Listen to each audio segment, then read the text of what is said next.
ஆண்டவர் உங்களை ஆசீர்வதிப்பாராக. இந்த நாளில் கர்த்தருடைய சமூகத்தில் ஒரு வசனத்தை வாசித்து கர்த்தருடைய நாமத்தை உயர்த்தலாம். யோவான் 15ஆம் அதிகாரம் 12ஆம் வசனத்தை வாசிக்கிறேன். நான் உங்களில் அன்பாய் இருக்கிறது போல நீங்களும் ஒருவரில் ஒருவர் அன்பாய் இருக்க வேண்டும் என்பதே என்னுடைய கற்பனையாக இருக்கிறது.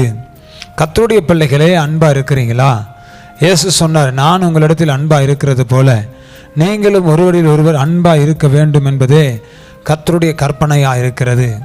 அன்பாக இருங்க. கணவன் மனைவி பிள்ளைகள் ஊற்றார் உறவினர் சொந்த பந்தம் எல்லா இடத்துல நேசமாக அன்பாக இருங்க. யாரோட விரோதங்களும் பகைகளையும் வைத்து கொள்ளாமல் ஒருவருக்கொருவர் நேசித்து ஒருவருக்காக ஒருவர் ஜெபம் பண்ணி ஒருவருக்காக ஒருவர் காத்திருந்து கர்த்தருடைய ஆசீர்வாதத்தை பெற்றுக்கொள்ளுங்க. அன்பு சகல பாவங்களையும் மூடும் என்று வேதம் சொல்லுகிறது. அன்பினால் உங்களை அரவணைத்துக் கொள்ளுங்க, கட்டி கொள்ளுங்க. அன்பு சகலத்திலும் ஆசீர்வாதமாக இருக்கும். பைபிள் சொல்லுகிறது அன்பே பிரதானங்க. அன்பு தாங்க ரொம்ப முக்கியம். இந்த அன்பு இல்லாத வீடு ரொம்ப கஷ்டம்.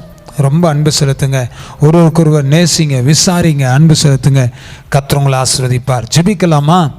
நல்ல ஆண்டவரே, இந்த நல்ல வேலைக்காக உமக்கு நன்றி ஆண்டவரே. அன்புல ஒருவர் கட்டப்பட அன்புல நிலைத்திருக்க கர்த்தர் உதவி செய்யும். தடைகளை உடைத்து போடும், சத்ருவின் கிரியைகளை அடித்து போடும். ஓ ஜீசஸ், உம்முடைய அன்பினால ஒவ்வொருவரும் கட்டப்படட்டும் சுவாமி. குடும்பத்தில் அன்பு இருக்கட்டும் ஆண்டவரே, சமாதானம் இருக்கட்டும், ஆசீர்வாதம் இருக்கட்டும். ஹல்லேலூயா. ரகாலாமா தூட்டாந்தாலாமா சியா. ஒருவருக்கு ஒருவர் அன்பு செலுத்தி ஒருவருக்காக ஒருவர் நேசித்து ஒருவருக்காக ஒருவர் ஜெபம் பண்ண கர்த்தர் உதவி செய்யுங்க. ஆசீர்வதிங்க. பொறுப்படும் மூடி மறையும் இயேசுவின் நாமத்தினால ஜெபிக்கிற நல்ல பிதாவே. ஆமென், ஆமென், ஆமென். God bless you. அன்பில் நிலைத்திருங்க. கர்த்தர் பெரிய காரியம் செய்வார். ஆமென்.